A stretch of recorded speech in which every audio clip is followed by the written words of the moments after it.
കേരളത്തെ തരിശുരഹിത കേരളമാക്കി മാറ്റാൻ കർഷക തൊഴിലാളികളും പൊതുസമൂഹവും രംഗത്തിറങ്ങണമെന്ന് ഡെപ്യൂട്ടി സ്പീക്കറും BKMU സംസ്ഥാന പ്രസിഡന്റുമായ ചിറ്റയം ഗോപകുമാർ പറഞ്ഞു. BKMUവിന്റെ നേതൃത്വത്തിൽ തൃശൂർ ജില്ലയിലെ മണലൂർ മണ്ഡലത്തിൽ മണലൂർ പഞ്ചായത്തിൽ സംഘടിപ്പിച്ച തരിശുരഹിത ഭൂമിയുടെ സംസ്ഥാന തലത്തെ ആദ്യ വിളവെടുപ്പ് ഉദ്ഘാടനം ചെയ്യുകയായിരുന്നു അദ്ദേഹം.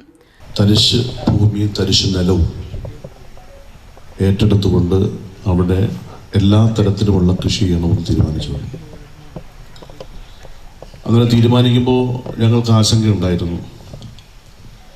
സാധാരണ നിലയിൽ ഇത്തരം കാർഷിക മേഖലയിൽ കൃഷിയുമായി ബന്ധപ്പെട്ട കാര്യങ്ങൾ ചെയ്തുകൊണ്ടിരുന്നത് നമ്മുടെ കർഷക സുഹൃത്തുക്കളായിട്ടുള്ള കിസാൻ സഭയുടെ നേതൃത്വത്തിലായിരുന്നു.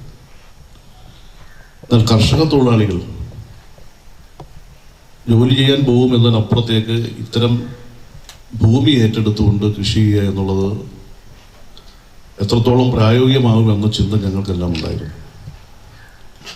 ഒന്ന്, കാർഷിക മേഖലയിൽ ഉണ്ടാകുന്ന പ്രതിസന്ധി നമുക്കറിയാം. ഇപ്പോൾ കൃഷി ചെയ്യണമെങ്കിൽ ഉള്ള ഏറ്റവും വലിയ ബുദ്ധിമുട്ട് നമുക്ക് ഏറ്റവും പ്രധാനമാണ് അതിനാവശ്യമായിട്ടുള്ള വിത്ത്, അല്ലെങ്കിൽ ഏത് കൃഷിയാണോ ചെയ്യുന്നതിനുള്ള അതിൻ്റെ വിത്ത്, തൈ, അതുള്ള കിട്ടാനുള്ള ബുദ്ധിമുട്ട്.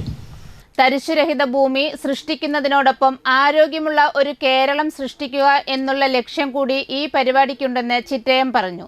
2 ഏക്കർ തരിശുഭൂമിയിൽ കൂർക്ക, കപ്പ, ചെണ്ടുമല്ലി, വാഴ, മഞ്ഞൾ, ചേന, പയർ എന്നീ കൃഷികളാണ് ചെയ്തിട്ടുള്ളത്. യോഗത്തിൽ തൃശൂർ ജില്ലാ പഞ്ചായത്ത് പ്രസിഡന്റും BKMU തൃശൂർ ജില്ലാ സെക്രട്ടറിയുമായ VS പ്രിൻസ് അധ്യക്ഷത വഹിച്ചു.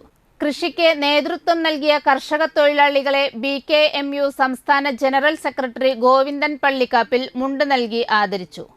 CPI സംസ്ഥാന എക്സിക്യൂട്ടീവ് അംഗവും മുൻ MP-യുമായ CN ജയദേവൻ മുഖ്യ അതിഥിയായി പങ്കെടുത്ത് സംസാരിച്ചു.